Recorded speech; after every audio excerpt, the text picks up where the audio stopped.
Hello everyone! We are coming to you live from inside of Bat City Comic Professionals in Bradenton, Florida to help you wind down your weekend with all the latest and greatest in indie and small press new releases. As always, I'm your host Shannon, aka Small Press Shann, here to tell you about all of the books that I read this week that I'm kind of obsessed with. I'm going to go through all of the indie and small press new releases, which this week is about 40-something books, and we're going to talk about what each one's about based off of what I learned when I read them, and then I'm going to tell you about my favorite books of the week. But before we do all of that, we're going to talk about how we're winding down our weekend, which if you've never tuned in before, this is a fun thing we do on this show where I actually try a wine I've never tried before. I honestly usually don't even know what it is. Usually my husband Matt picks out a wine and throws it on the table right before we go off, and I get to experience everything about it for the first time. So today we're drinking Labelle Angele, which is a Gamay, which is a French wine, kind of like a Beaujolais, which means it's light and floral and fruity, and we're going to figure out if it's something I like. So we're going to give it a go. It's got a lot of flavor, or like scents coming out. Definitely like you can smell the fruit, you can smell some of that flower in there.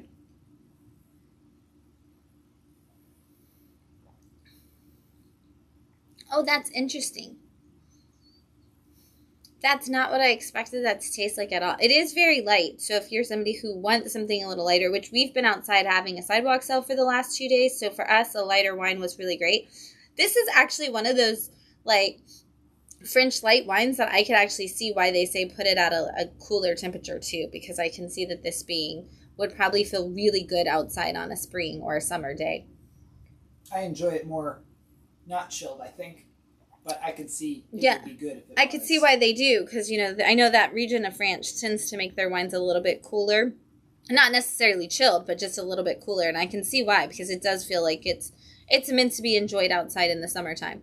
And it is based, the Labelle Angele is a famous character in, like, 20th century, like, early 20th century art and literature for France. And so they actually made this bottle with this beautiful scene on it to kind of like bring that art to life and, you know, bring it into life with the flavor of the wine, which I can definitely feel like I'm, again, enjoying this beautiful summer day by the water.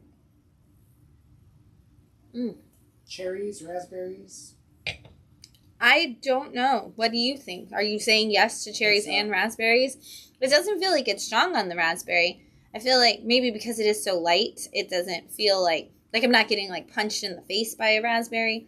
But I can definitely taste that there's more than just the cherry flavor to it. It's really cool. I'm not a wine expert, if you don't know that. I just love wine. And we actually started because of this show. And so it's fun to try new wines and figure out, like, what they are and how they blend together. And Gamay is one of those where I haven't tried it on its own in this, like, simple, like, it's straight form, so it's kind of fun to try that. Before we jump into talking about all the comics, just want to give a couple of shout outs for this week. We had a very busy week at Bat City. We had... What did we even do? There was so much. We had Ladies and Non-Binary Nerd Night. We had Manga Meetup. Both were, like, just really packed, awesome experiences. Thanks for everybody who spent their spring break manga sitting with us, like, sitting there and talking about manga, because we had so many spring breakers come and join us, which was a lot of fun.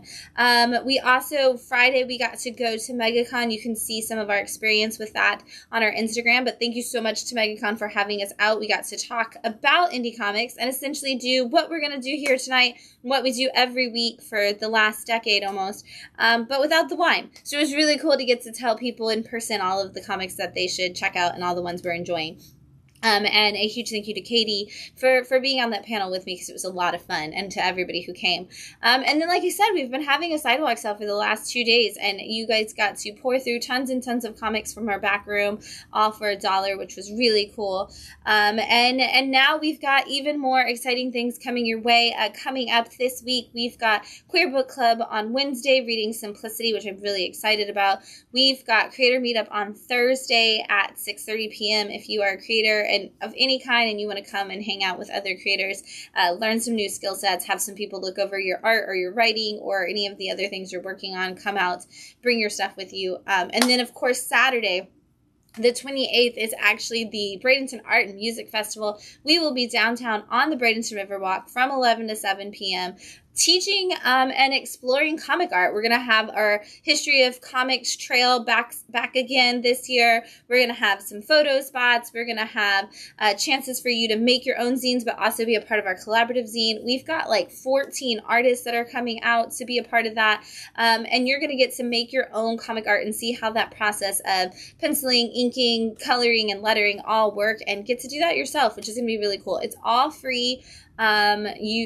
And it's the festival itself is free, and there's so much. Comic art is just one like quarter mile of the Riverwalk. There's even more to see all around. So if you are into art of any kind, performance, fine art, loom arts, whatever you could possibly be into, there's probably some kind of example of that on the Bradenton Riverwalk this Saturday, the 28th, from 11 to 7. Come out, bring the family, bring everybody. It's going to be a lot of fun. Don't forget, April's got a ton of big events leading into Free Comic Book Day on May 2nd. So mark those calendars and make sure you're keeping an eye out, because our April calendar will drop this week, including all of our Remake Learning events and all the fun stuff coming your way. But that's all for later. Today, we've got comics to talk about. So I'm going to take another drink of this wine. And we are gonna get it started. And I'm so excited. I'm excited to see that this is still going. We are looking at issue 22 of Sam and Twitch Case Files from Image Comics. This is a part of your Spawn universe that doesn't actually require you to know a single thing about Spawn, which is really, really cool, because if you're just looking for a gritty, very, very gritty detective story, Sam and Twitch are going to give that to you. This is about two detectives. One is a guy named Sam, who is known for kind of running cases really hard, being overly aggressive, not really following the rules. And then there's Twitch, who, in his nervous sense, has always been very much the guy who follows the rules. And the last two arcs, we've seen Twitch dealing with some big stuff. So it's kind of cool to get to see how Sam would respond. And in this arc, we've been following along as an old case has been reopened after a detective retires, and it's been dropped onto Sam and Twitch's case files. And Sam is directly connected to this case in a very dark and mysterious way.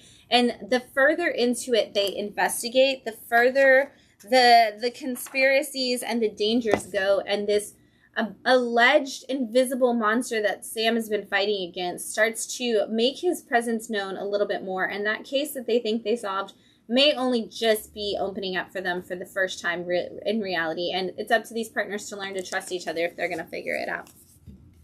Speaking of learning to trust each other, we've got G.I. Joe issue 20 from Image Comics and the Skybound imprint and our Energon universe. And you know what?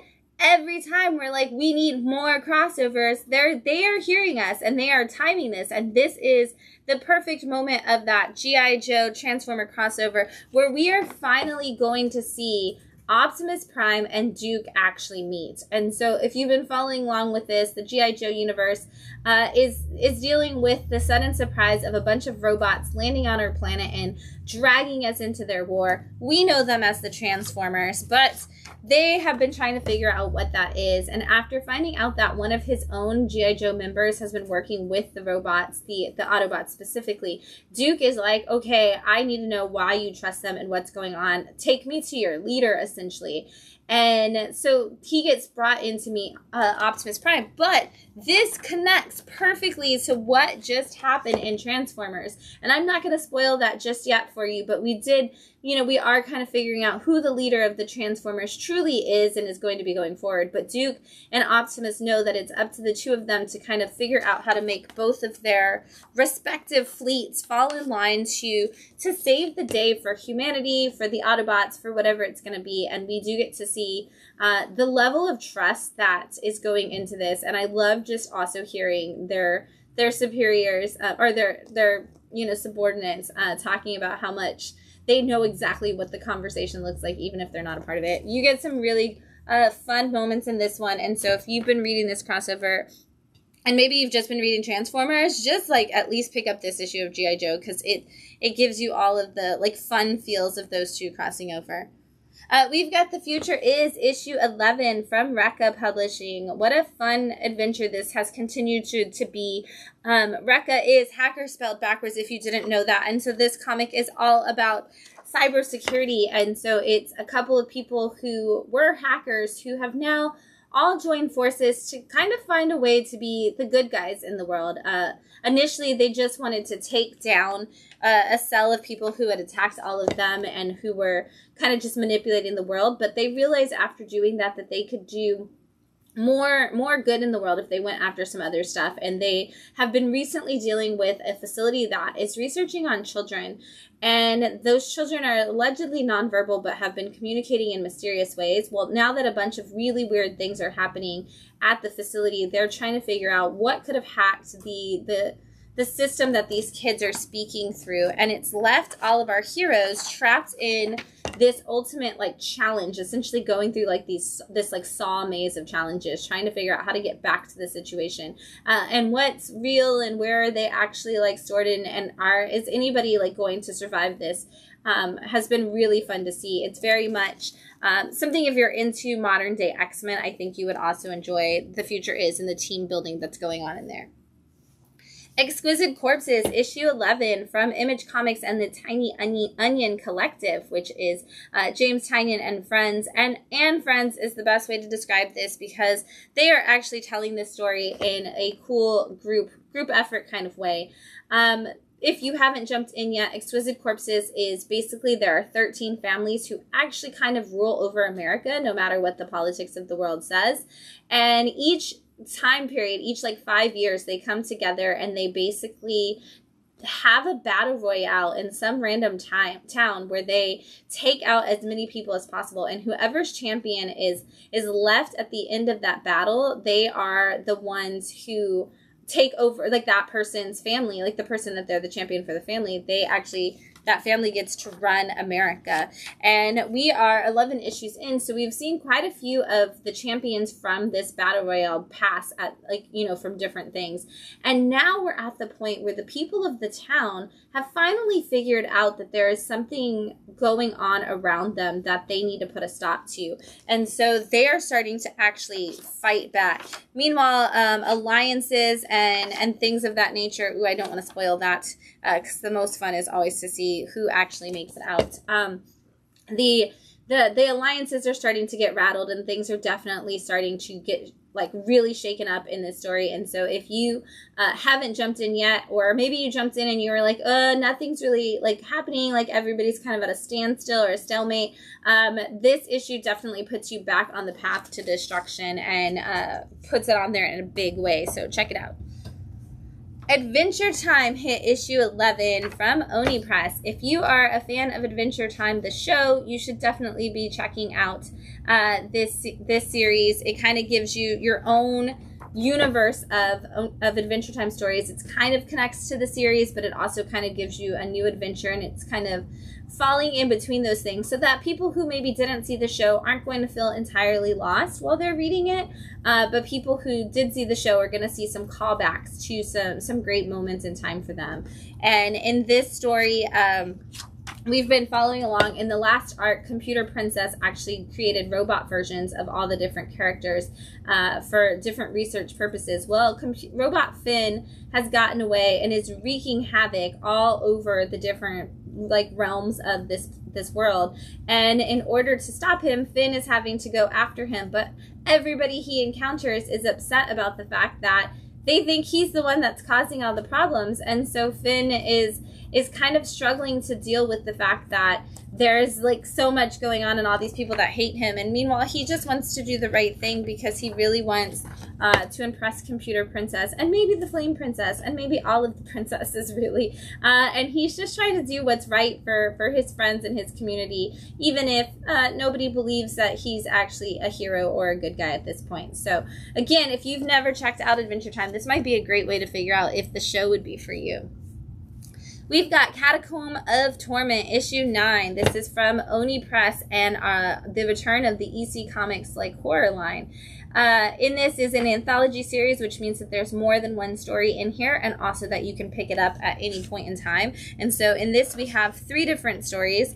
The first one is about this couple that wanders into a pawn shop, and they are on like a killing spree of their own, and they meet this guy who's like, ooh, let me tell your fortune. And they're like, we don't want you to we just want to steal this Polaroid camera and you know, see what happens. And of course they're on a killing spree, so they make some choices, which leads them to, of course, a comeuppance of crazy proportions that you're going to get to see along the way. The second story is all about a thing called hate watching, which is about a guy who becomes a part of a group that watches people kind of dox each other on the internet and do all kinds of terrible things, and just to see how far they can push somebody. And he finds one of his coworkers on that list and starts actually just doing the worst things possible. And then the last story is about a Hollywood actress who somehow never seems to age, always looks good, and hates when her coworkers and co-stars start to fade in their beauty. And so she decides that she's going to make sure she always looks great, and the way that she's doing it, you know, is also possibly going to be the way that she finds her downfall, because beauty definitely can come with some cost. We've got Ghost Pepper, issue 9 from Image Comics and the Skybound imprint. If you are a manga fan and you want to try Western comics, this is definitely one of those comics that's made for you. It is about a young woman who runs her own food truck, and what makes her food truck so popular is she uses ghost peppers in all of her cooking, which is something that nobody's experienced in this post-apocalyptic world that she's in. One day she is running her food truck and she happens to come across like a stranger who nobody knows that starts to like ally himself with her as things get really tough and complicated. Well, it turns out that ally that she's developed is actually the former savior of the world, but he kind of disappeared afterwards, and the politician who's running the world took all of the credit for what this man did, and now he is mad that this guy, Ash, is back and wants to take Ash out. And so she and Ash have teamed up to go after this politician. But with actually push comes to shove, a lot of the townspeople realize the world that they're living in and the lies they've been told aren't something they want to look into either. And so it's, you know, a revolution may be forming in the Ghost Pepper world, and we're going to see how they all manage to reveal the truth and find their strength as the story goes on. We've got the return of Lucky Devils, and I'm so excited. This is from Image Comics, and it is, you know, this is from the same people. If you are a fan of 8 Billion Genies or Curse Words, this is the exact same team, and you should definitely check it out. This is all about two devils who decide that they want to gain upper status in hell. And basically in hell, it works like any other corporate structure. The more influence you have as a demon, the more power you earn, and the more you can move up into throughout the demonic world. And so these people decide, in order to give their humans that they're supposed to be manipulating the power that they need, that they're going to teach them to do good. Well, that works out really well for them, and then they come to a disagreement because this couple finds themselves on rocky ground when one demon decides now she wants to do bad things with her human, and the other still wants to do something good and wants to spark this revolution throughout all of hell. And in this issue, we kind of see how that plays out for the two of them and what sides they're going to be on. And as hell starts to literally crumble, who's going to be responsible for what? This issue was such a great return to this series. I know Charles Hill is busy with so many things right now, but this was, it was worth the wait to get this issue because it was just fantastic. If you have not picked up Lucky Devils yet, absolutely check it out. It's so good. We've got Battle Beast, issue 7 from Image Comics and the Skybound imprint, and of course the Invincible universe. If you are really excited about season 4 of Invincible hitting the TVs, you should definitely check that out now, because you should come in and grab Battle Beast because it's going to expand your Invincible world. This is all about Battle Beast, who really just wants to die in one of those glorious battles, and he doesn't think anybody is strong enough to defeat him. And so he ends up connecting with an alien man who is a prince of a planet, and he's like, hey, the person who took over my planet and destroyed all of them, that might be an adversary that will be too tough to beat. You should come to my planet and you should fight them. And so in the last issue, we actually saw Battle Beast kind of trying to do that fight, and in this we've realized He did not die, but he did not win. And so this is all about them trying to figure out what the next plan of attack is for Battle Beast. Do they help him recover and get back into the fight? Does he move on and abandon them to deal with their own problems and go find somewhere else? We're kind of struggling on all sides to figure out what the best path forward is, and things only get worse for all of them as this issue wraps up.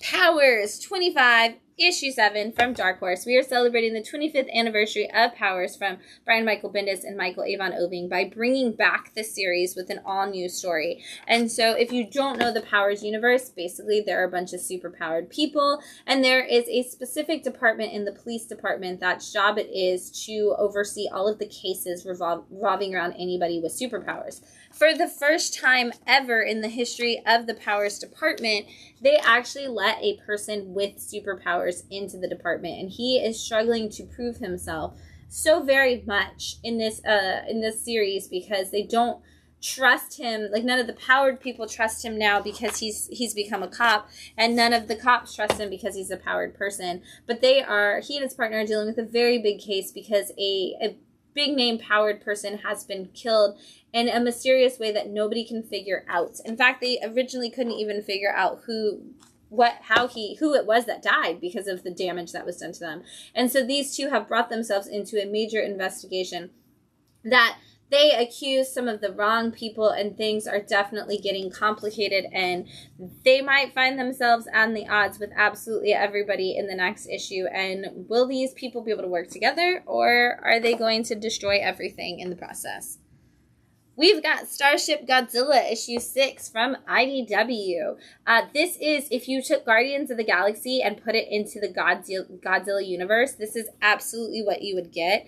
You have a ragtag team of people who go throughout the galaxy and steal different things and sell them off to different people.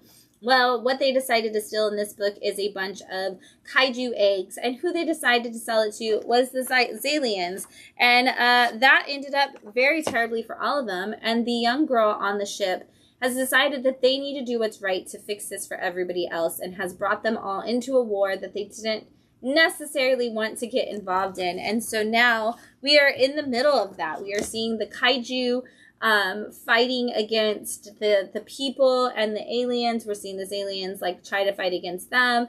And they're all trying to fight against each other to figure out what the right answer is. But if you want a big, bold adventure in the Godzilla world and in space, check that out.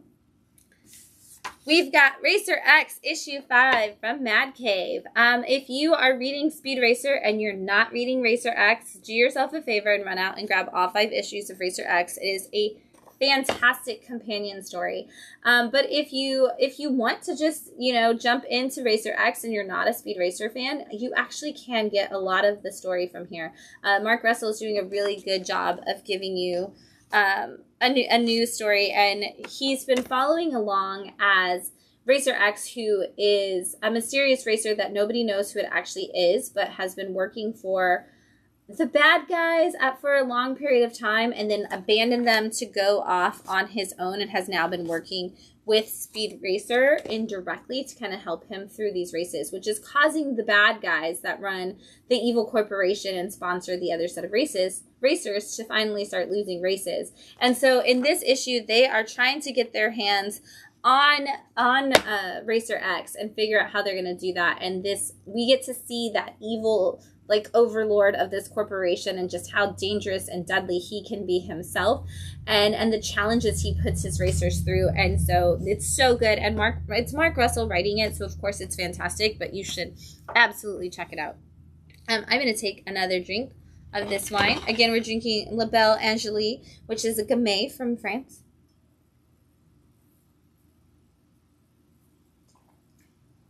Oh, that's opened up.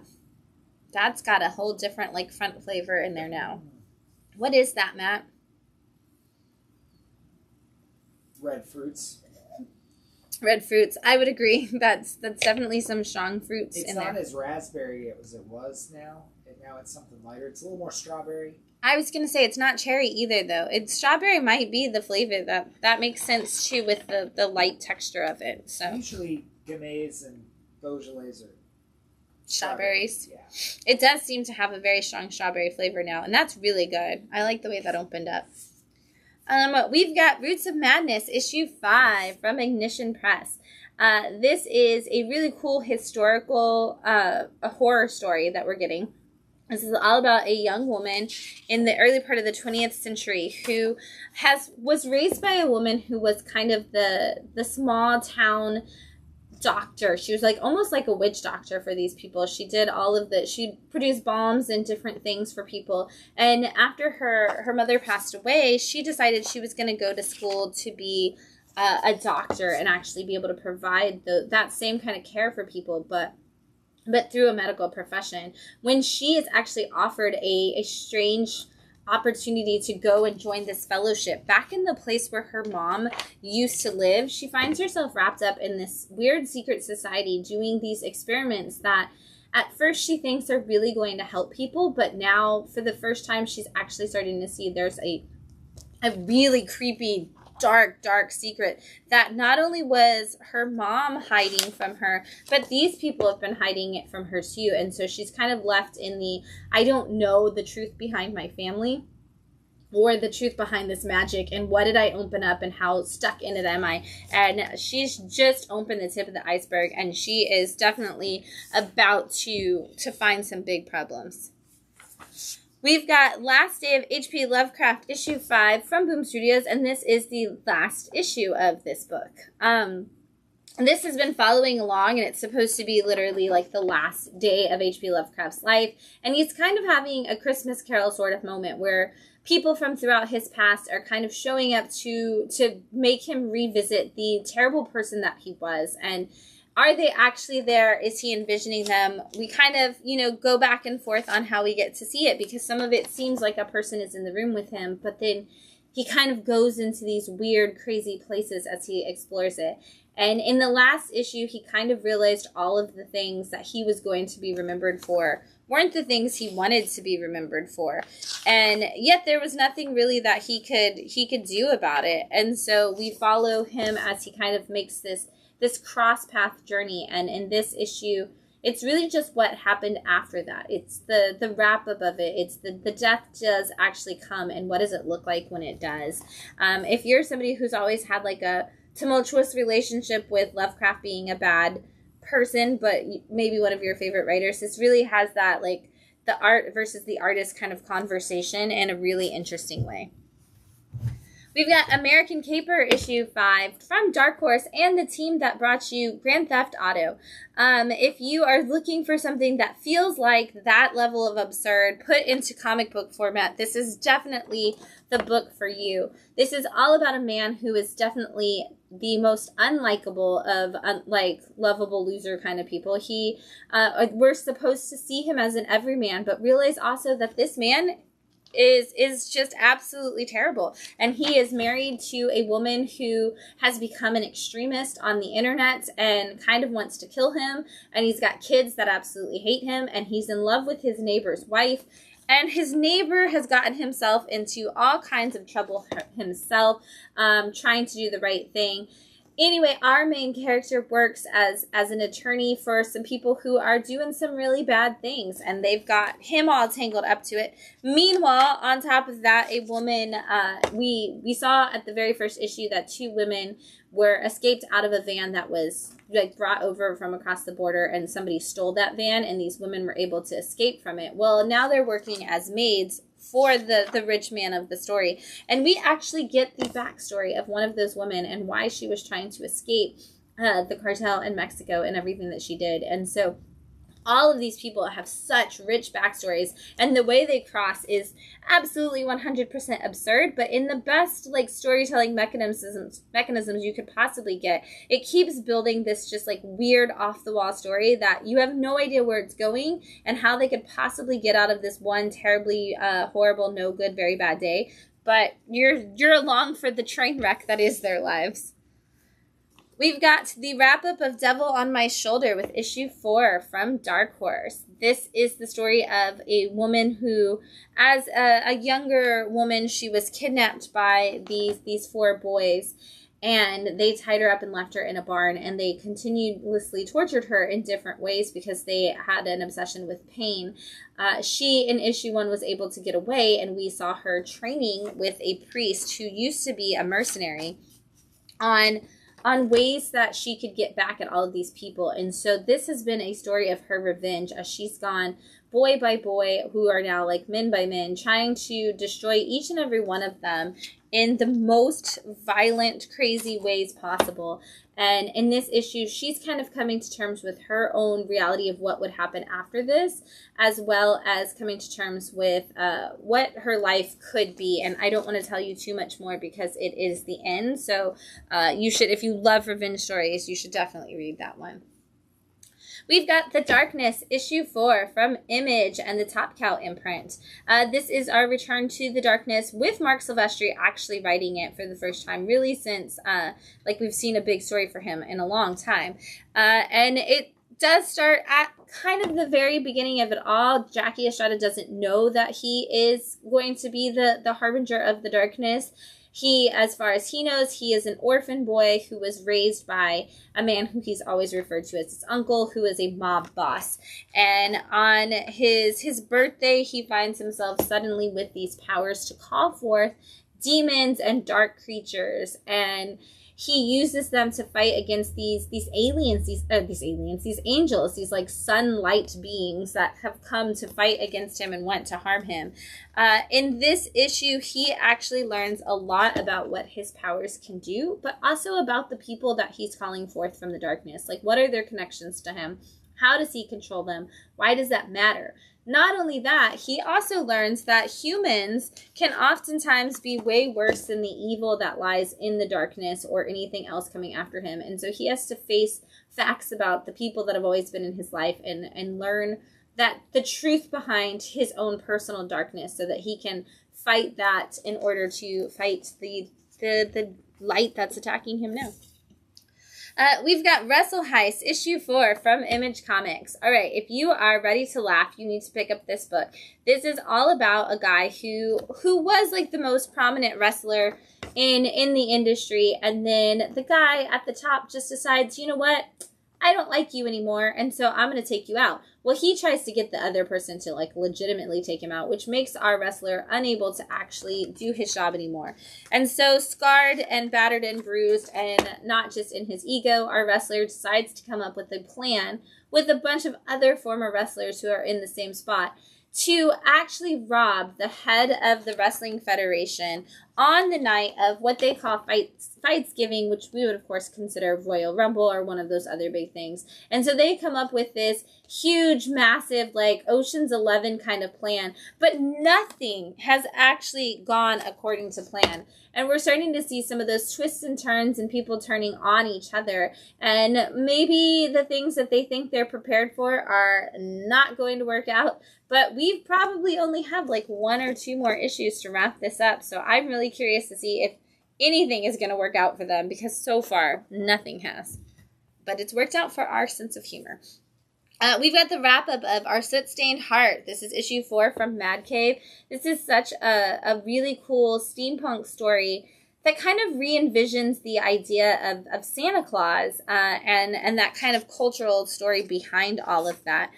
We have been following along as a young girl lives in a world where they all have to work to mine, to mine, I guess. Mine's not really the right word, but we'll go with mine. Coal for the people, and the people of power and the rich people are the only ones who kind of get to enjoy it, while everyone else not only suffers at these terrible jobs, but also don't even get any of the warmth. And so many of them starve to death and freeze to death. And this young girl, who seems to not be too interested in taking anybody's crap, decides to be the one that she'll go up and actually find this Baron who is supposed to be in charge and maybe could be the only person who could save them. And what she learns is this history of these 2 men who actually were behind the start of this originally, and how the governor has taken everything that they created and destroyed it. And so we get a very big revolution in this issue as she finds her voice and kind of leads the city to find their own power against the rich and powerful. So good. Such a great wrap-up. Tales of the Teenage Mutant Ninja Turtles, issue 4 from IDW. If you are a fan of that most recent Ninja Turtles animated movie, you are definitely going to want to check out this comic series because it gives you so many great stories. The last couple issues have all been independent standalone stories. In this one, we actually get a cliffhanger, and we start out with April O'Neil telling us a story about why she's on site looking for some mysterious stuff that's happened at this school, and she runs into the Turtles and asks them to give some more details.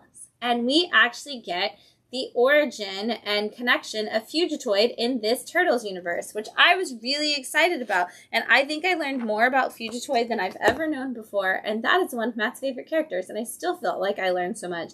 It was really cool to see him fit into this universe and also kind of set up the story of how the Turtles and him are going to have to work together to stop whatever evil bad guys are developing with their secret plans. And so it's cool to just go on this adventure with them because you can read this in those voices of the Turtles from that show and just have a lot of fun with it. They're always really exciting, really cute stories, and definitely great for any Turtles fan.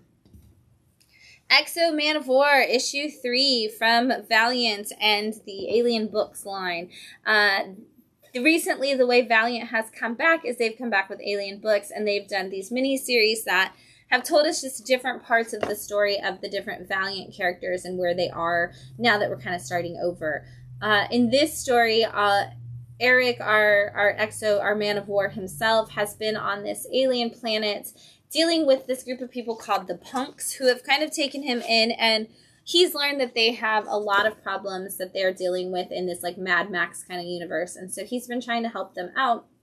Well, recently a god hunter has shown up on the planet and is after Shanhara, who is the god that powers the Man of War suit. And so he is trying to figure out how exactly he can stop this person from doing that. And so he's kind of had to enter into the god space and fight Shanhara's battle with her, so that he can, protect her in the way she's always protected him. And we get to see a lot of their relationship and what she actually means to him and vice versa, and whether or not he can actually access this power of this god who he's always spoken to and through.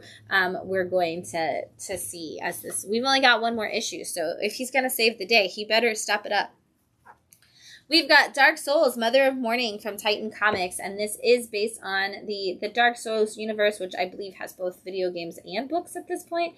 But this we've been following along as a group of soldiers have been told that they need to go back and find this mother goddess that they've had, and everybody who's been sent out to find that goddess has been killed or left behind or in something. Nobody's ever come back, essentially. And we saw a couple of the soldiers decide they were going to go together instead of solo. And one of them is kind of the only one that made it past issue 2. Everybody was just getting slaughtered in this battle. And now, because of that, he has actually found himself face to face with the mother.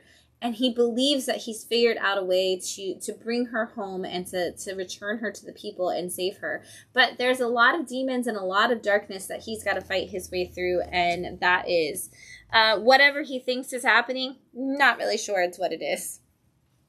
We've got Kill All Immortals, issue 3 of volume 2 from Dark Horse.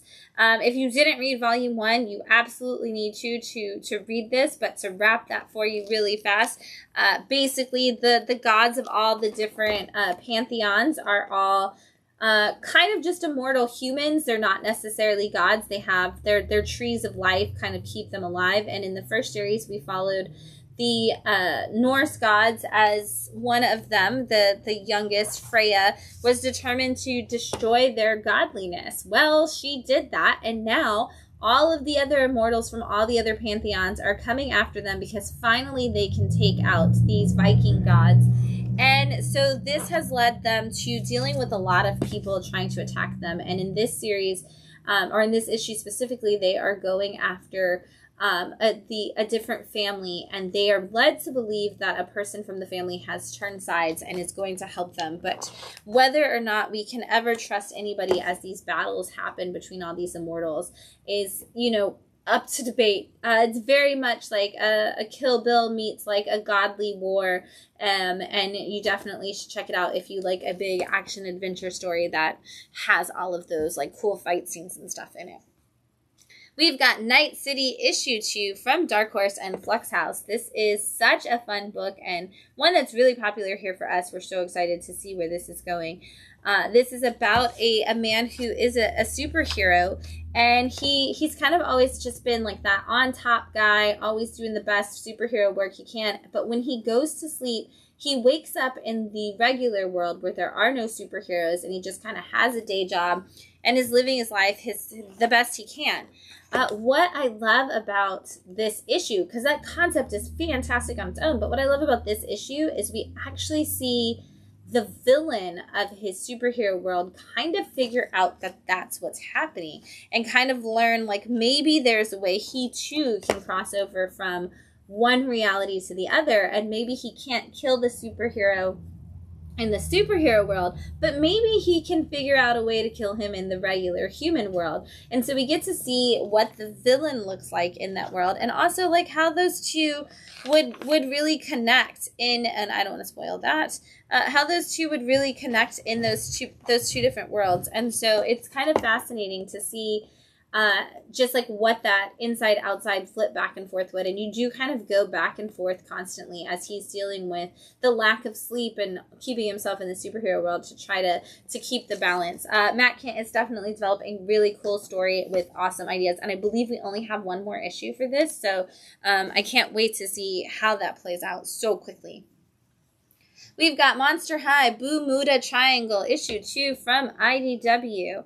If you are a fan of Monster High, I hope you know that IDW has been putting out series after series over the last year and a half for Monster High fans to come in and get excited. And in this one, Valentine and Speldon are excited to go on summer vacation, but unfortunately Spell has received the opportunity to be an intern in the Bermuda Triangle with this cartographer who is like the cartographer for the entire universe.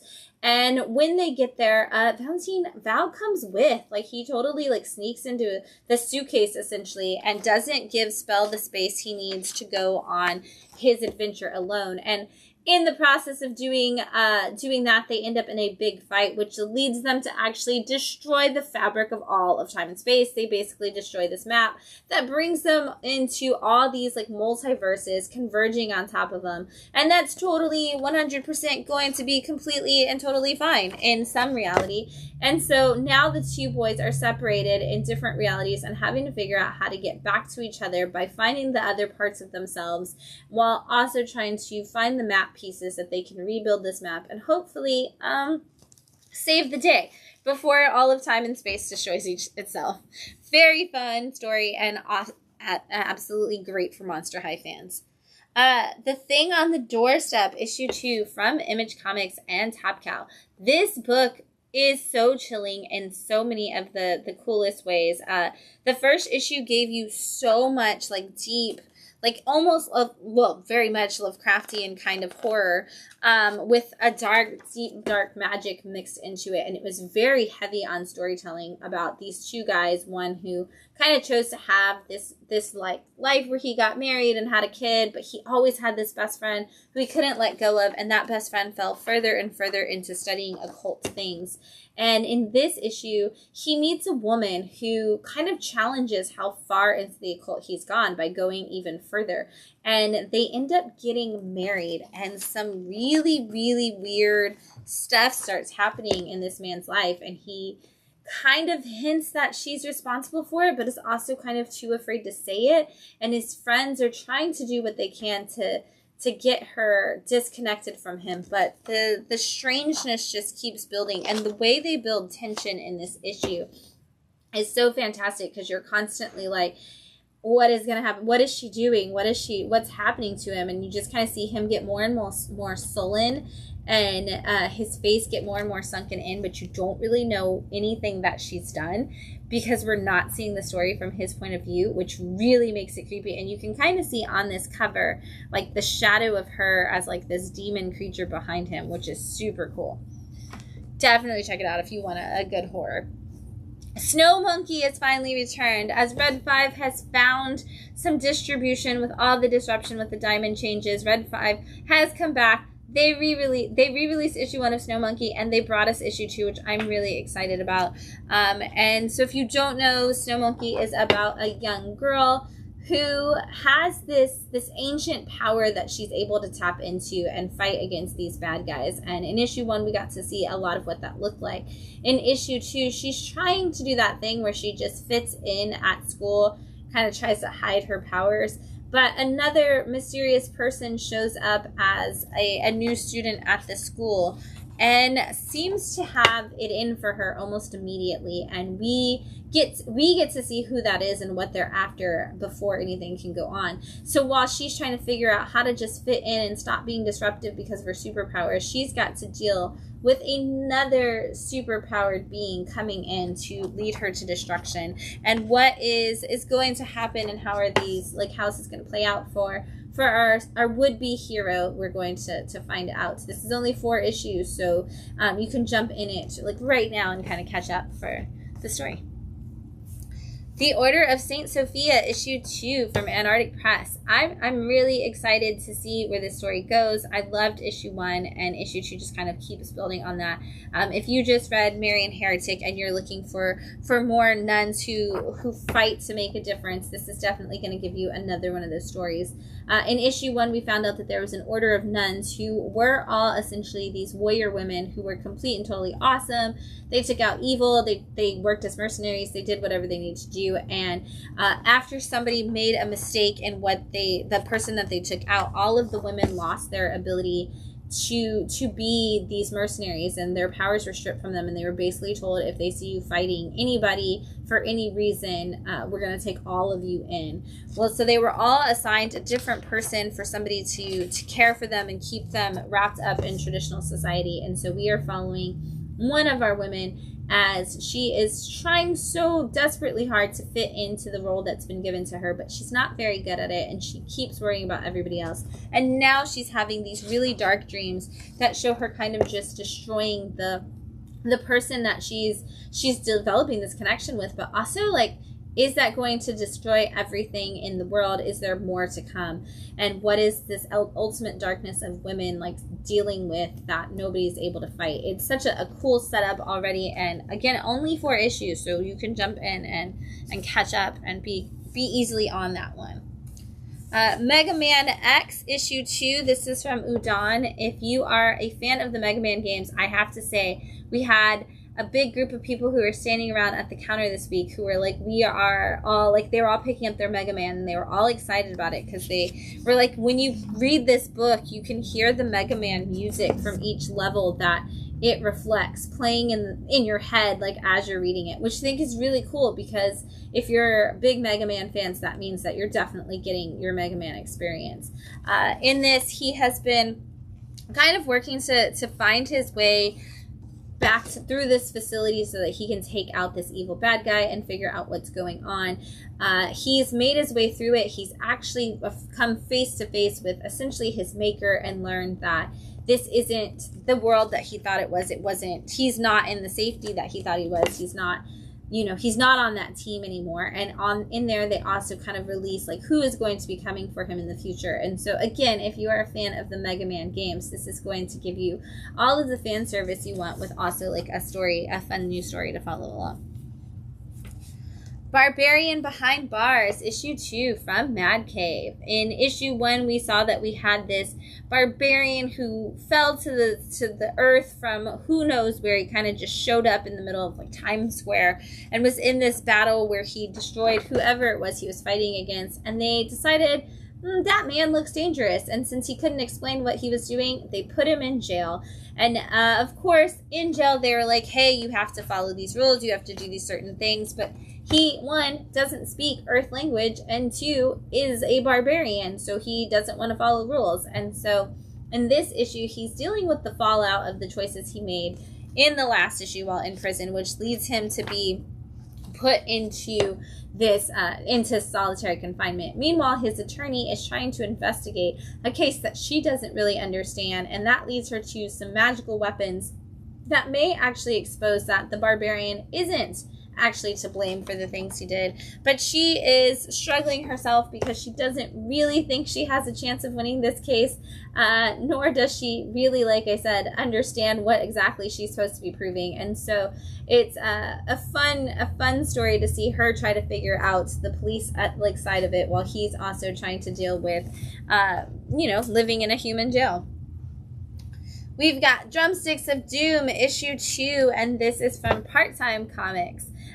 This is just a wild, off-the-wall kind of story that is bringing us, that classic feel of like the underground comics kind of situation. And so this is all about a girl who really wants to be, she's in a rock band, and she's not like a heavy metal band, and that's not really even like what she wants to do with her life. She kind of wants to be in a different kind of band. She ends up with these drumsticks that may be possessed, and it may actually turn out that she has some connection to the demon world, and so do some of the other people around her, and she's not really sure what is going on. And as they kind of find themselves suddenly faced with demons showing up around them, it's like, what is happening? Who are these people? Where are they coming from? And is the rock and roll the only way that she can fight through this? I love these random demons, and so she's really struggling with trying to figure out like what her role is and how she has this mysterious power, but also kind of dealing with just like the punk rock in the middle of it all and who she wants to be. And so a fun one for people who like metal music and like all the darkness of the world, but also kind of want to see just a cool adventure story. We've got End of Life issue 2. With the return of Vertigo, we are seeing 10 new titles from Vertigo. We've got 3 of them on the shelf already, and so we're going to see what else we've got. But this is all about a guy who is absolutely terrible human being, and his job, he works in this secret society of high-end thieves and people who just make, the world go round. And he's hired to do a job with a bunch of people, but unfortunately for him, they did not investigate who they were robbing. And while he's there, he realizes it's another member of the secret society, and the rules of the game are you cannot come after somebody else's turf and take something from them if you're in the society. And so now he has been blacklisted, and everybody in the society is coming after him, trying to kill him, and the only place that he can go to find safety is to his hometown, which is a really small town, to stay with his dad, who he absolutely hates and who he has a terrible relationship with. And I love this issue because this guy who has all of those things going on and who lives the fast life in the big city of the secret society as like a thief and an assassin, and is totally finds himself going to a farmer's market with his dad and having to meet all of the people in the town and hear all their stories and see like the complete difference of how everybody else views his dad from how he does. It's definitely a hilarious issue. And such a fun dichotomy of the danger that he's facing and, dealing with the can you go home. We're going to take another drink before we get to the number ones. Again, drinking Labelle Angele.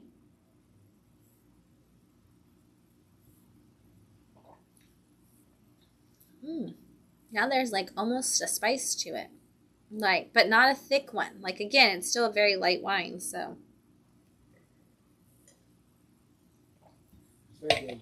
Yeah. Again, very light. It's definitely something that's so light that I could just drink that whole glass way too fast, because it is such light wine. All right. The most adorable comic out this week. You're welcome in advance. Witchtober number 1 from Keenspot. Oh my God. And I might take that back. This might not be the most adorable. Tied for first, but we'll just call this. It's so good. I'm so excited.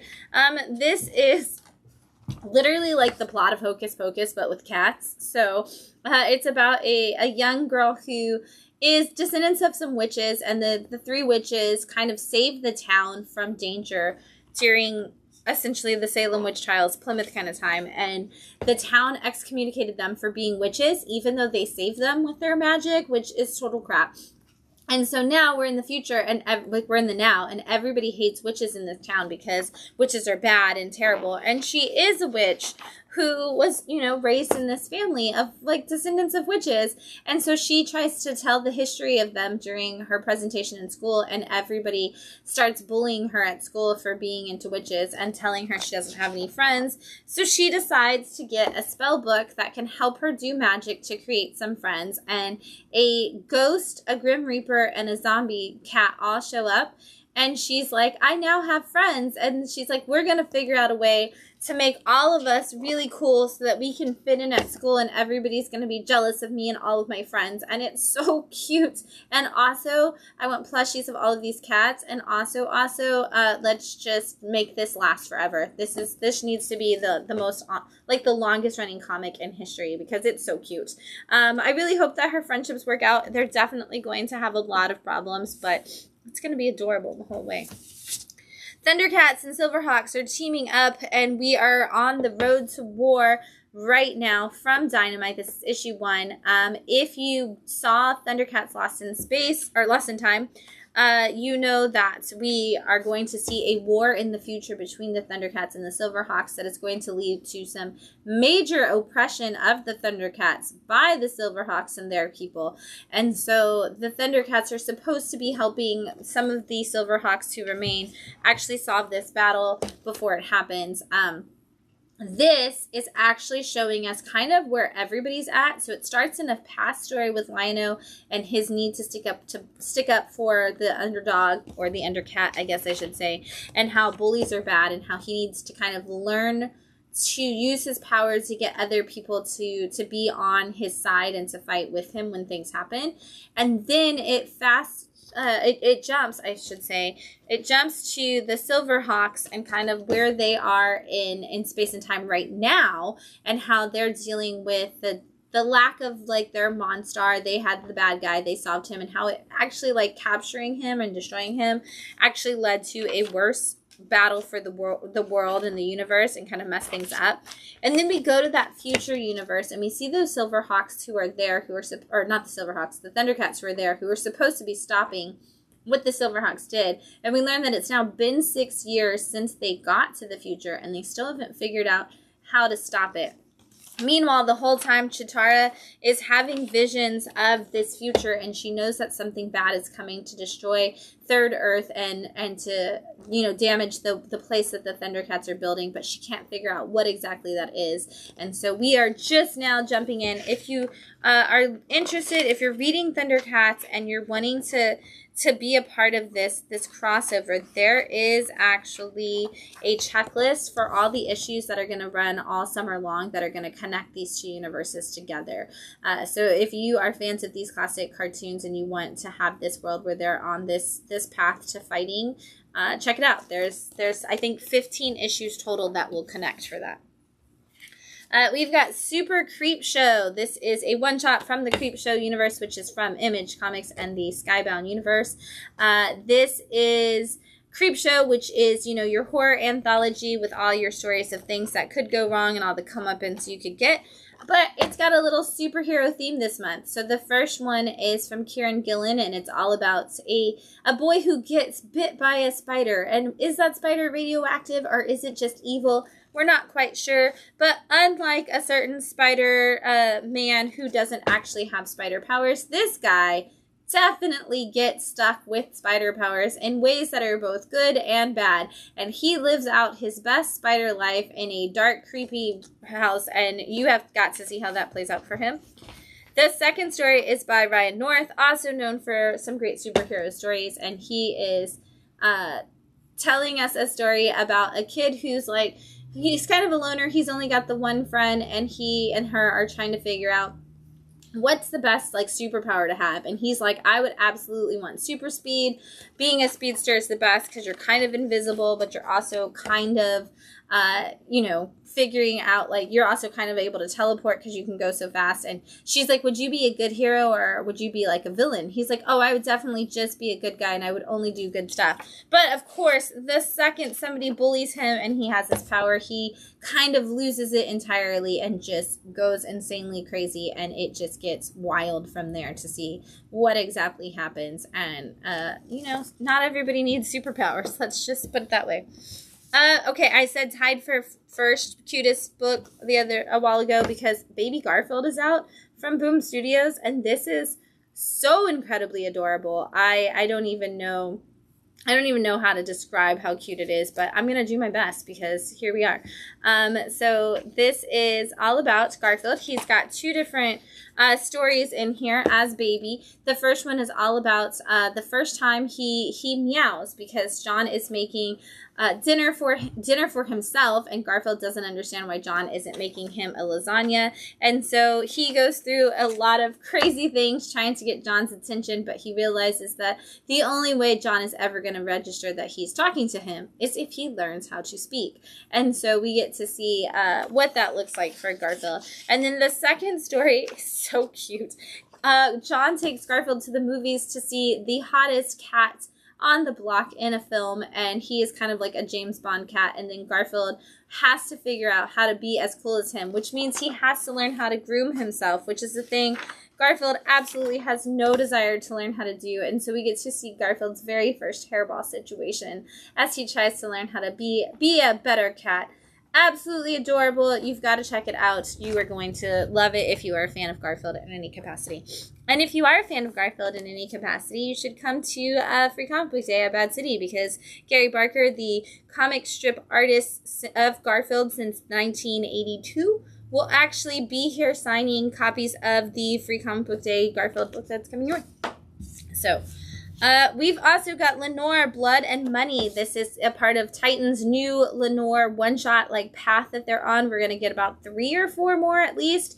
So they are doing just these little one-off stories for Lenore to kind of keep the fun alive. And so in this one, Lenore learns that they have made a horror movie out of Winnie the Pooh because once something goes into public domain, anybody can do it. So Lenore decides if that's the case, she is also going to make a horrific story of Winnie the Pooh. And so she dresses up all of her friends to be different Winnie the Pooh characters, and they go out on an adventure to try to make a movie about this. But, you know, Lenore's not very good at making things, and she's also not a very good friend. And so there's a lot of twists and turns along the way where they completely and totally mess things up. But the adventure is fun and hilarious for all of us, and I just love them arguing over who should be what character based off of what puns would make the most sense. It's fantastic. You should definitely check it out. In honor of St. Patrick's Day, Antarctic Press put out Leprechaun version of horror comics. Horror comics is kind of their anthology that they just do seasonally. And so throwing in Leprechauns was just to give us an anthology of Leprechaun stories. And we kind of get to see 3 stories about just different people trying to rob leprechauns of their gold. The first one is somebody who's like, I'm going to take your money and I'm going to take your gold, and that does not work out for them. We get to see another story of people trying to not wear green on St. Patrick's Day and finding out why you're supposed to and what the dangers are when this man who's decided that getting off of work late at night means he doesn't want to commit to wearing green and dirtying new clothes. And then the last one is all about a guy who really doesn't believe in the leprechauns and the things that they can do to you if you do steal their money. And so he gets a dark alley superstition come to life as he deals with the leprechaun. Just like I said, 3 stories and some cool pinups and awesome things in there as well. We've got Leonide the Vampire, The House of Yonda, issue 1. This is from Dark Horse and the Hellboy universe. This is a new story for Leonide. If you've never read it before, it doesn't matter. You can jump right in right here. And this is following a man who has learned about the mysteriousness of Leonide the Vampire, the young woman who is trapped forever as a vampire. And he's kind of trying to do his own investigation into figuring out what happened to her and why she was trapped by this village in her home and in her casket. And basically the only way he can do that is by going to the house of Yonda and what he sees in his dreams, telling him to do that. And so he kind of starts looking into that and speaking to people about it. And everybody's like, this place is cursed. You do not want to go there. And he's like, I have to find Leonide. I have to figure out who she is. This is only going to be a 2-part series. They don't really collect all of these until they kind of get into like some big anthologies. So if you are interested in vampires in the Hellboy world, you should definitely just grab these 2 issues. You don't have to know anything about Hellboy. It's just a really cool side quest for the universe. All right, we've got Pickup. This is also a one-shot, one-and-done story from AWA.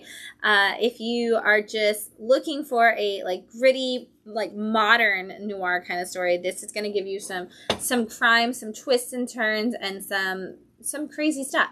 This is all about a guy who is an influencer and also a pickup artist. He essentially teaches classes on YouTube about how to pick up women and how you can, all the things that you can say. And we get to see how he's sleazy about it, how he tries to sell his books, and how all of the encounters that he has for people with testimonials are all faked by him hiring women to be in these bars to be nice to them.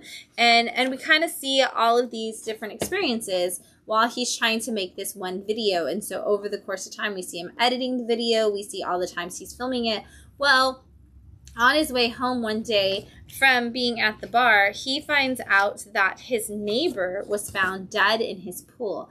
And he, the next day, while editing his video, actually sees something strange on the background of the video. And so he decides to start investigating into it himself and see if he can figure out what actually happened to his neighbor, whether he was murdered or if something else happened. And so he starts looking at all the different angles and footage of the video and starts trying to hunt down the person he sees on the video to solve the case himself. And where that leads him and how it all plays out together is such a cool story. It was such a good one-off. Like if you were like, I just want to read one book and I want to have a complete journey where I don't like a character and then I kind of start to like the character and then I don't like the character again and then I kind of want to see them get their comeuppance, but I also want to see like everybody else get theirs.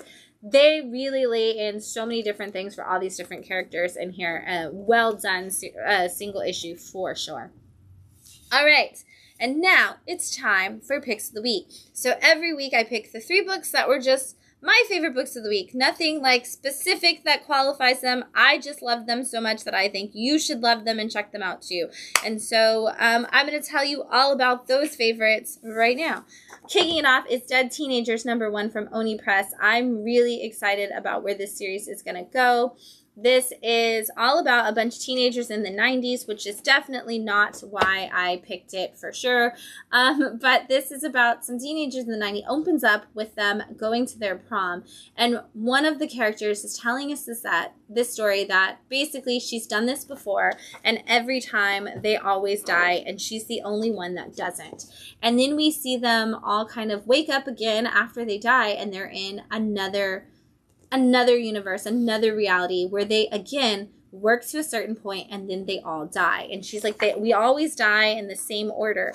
But suddenly halfway through the book, things start changing. The order changes, the types of death changes, and everybody also kind of starts to get a little worn through. And she's actually able to see something beyond the fray of what is going on for these people. And so she's starting to be the one that they're trusting to maybe lead them to a way that they can get out of this situation. But the more she tries, the more dangerous everything gets. And what is actually real and what is the process out of this, we have no idea. You are literally left with no concept of where this is going to go and whether or not there's any like safe place out of this at the end of this issue, which is a great way to kick off a new series. We also had Geiger issue 22 from Image Comics and the Ghost Machine universe. And you know what? This issue of Geiger might actually be my favorite. And for all of the right reasons, because in this story, Geiger is a man who has radioactive powers. Basically, when a war broke out, he put his family in the bunker and did not make it himself. And when the world was destroyed, he was left behind with on his own with all these radioactive powers, and he's kind of been looking for a cure forever. But a man named the Northerner has shown up and said in his realm this war did not exist, and that maybe there's a chance for them to save both worlds in a better way. Well, so they've been on this adventure trying to get to a certain place, and they stop at this mall, which we saw recently from Ashley Arden being there, the glowing woman, kind of to teach these kids how to fight for themselves. And Geiger and the Northerner end up staying overnight in this mall with these kids, and Geiger, who loves books, ends up going into the bookstore, and one of the kids is in there, and he's like, oh my gosh, you guys love to read, that's fantastic. And she's like, no, we just use the books for supplies, like I'm gonna fix a rickety table. And so the cutest moment in this book ever is Geiger like actually the Northerner wakes up to the sound of Geiger yelling, because he's reading stories in voices to the kids and teaching the kids about the power of books and how wonderful storytelling can be and how it can just make the world a better place. And I was like, what a great superhero moment. Like, this is the surly superhero that doesn't believe in any good left in the world, and he's just like reading kids stories to the kids. And I was like, oh my god, I love you so much. That's what I want. I want superheroes to just read books to children. Like, let's just make that happen. It's so great. And then lastly, we have issue 5 of Mary Sue from Boombox, which is the teen imprint of Boom Studios. I love this book so much. I'm a huge fan of Lisa Storrell's art, which makes me love the book automatically, but the story itself has become has just grown more and more with every issue. This is all about a young girl who feels like she doesn't fit in anywhere, so she writes fan fiction to find her place on the internet.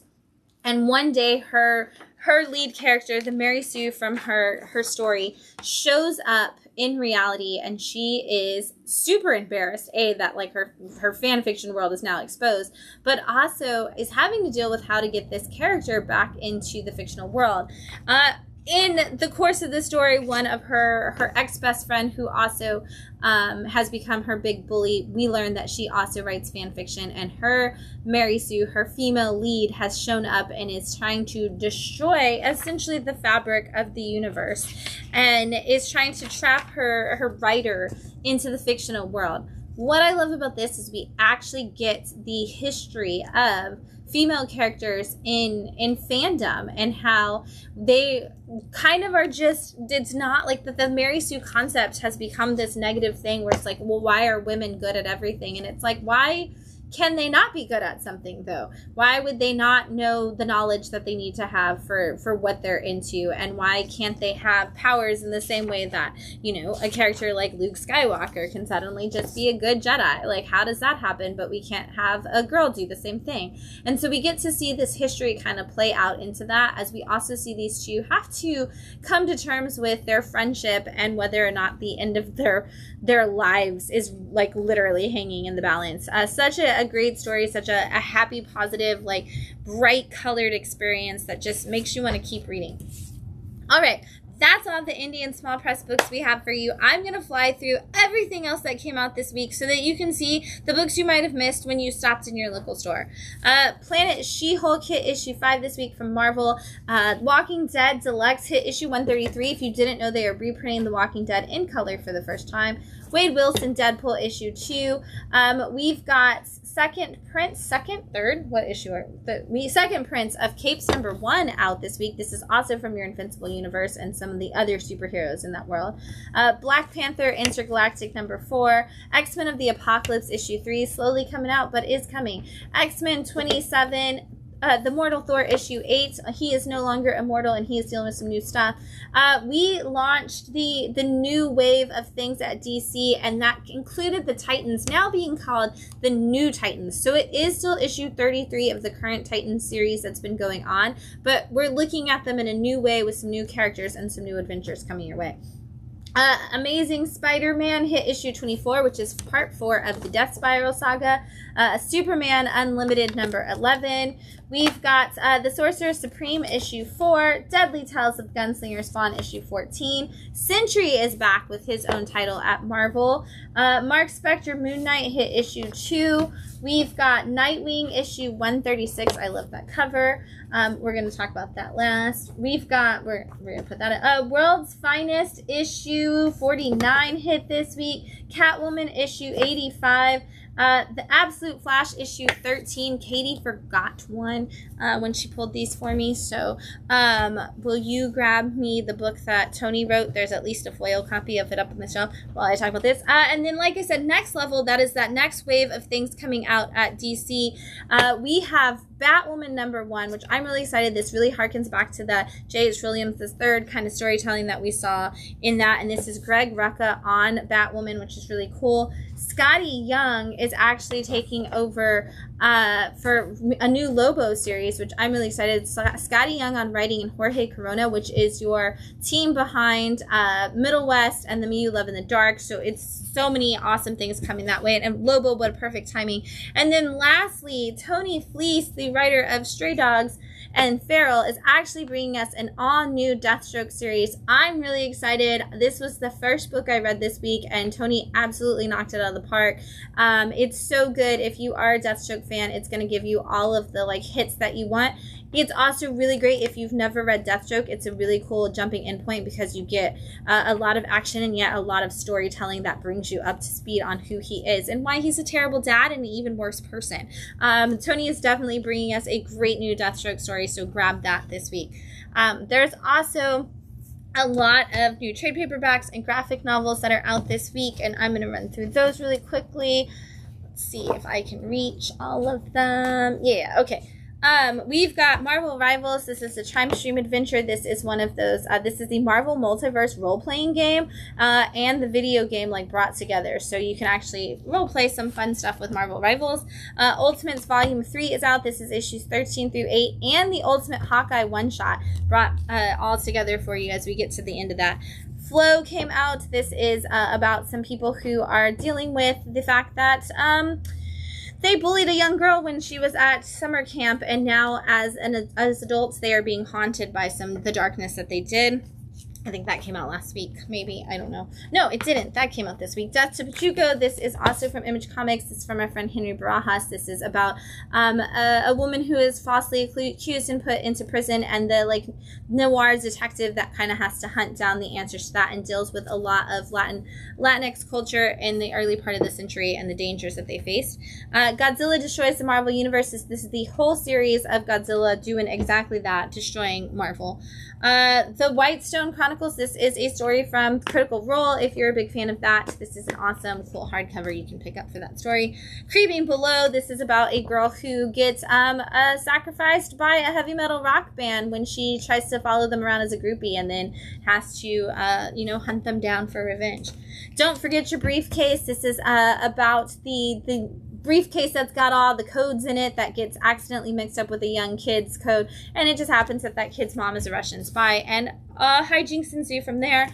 Trinity, Daughter of Wonder Woman. This is issues 1 through 6, the whole thing of that story, telling us all about Trinity, Wonder Woman's daughter from the future. Invader Comics First Wave. This is kind of a sample of things coming out from Invader Comics, which you should definitely check out because they have a lot of really cool books.